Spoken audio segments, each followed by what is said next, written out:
Вишиот управен суд повторно го отвора прашањето за рудникот Иловица, одбивајќи ја жалбата на второстепената државна комисија за управни спорови.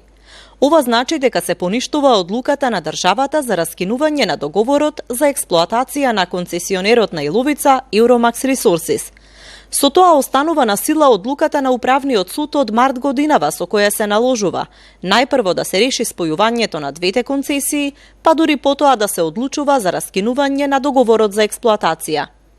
На ваквата одлука синоќа се огласи Сдруженијето Здрава Котлина со остри критики и кон судот, но и кон државата. Најавуваат бурна година со радикални постапки.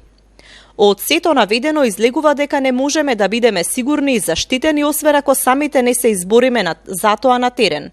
Како и за се друго во животот, хиените и вошките од различен калибар се повторно на хоризонтот и се чини дека судирите се неизбежни.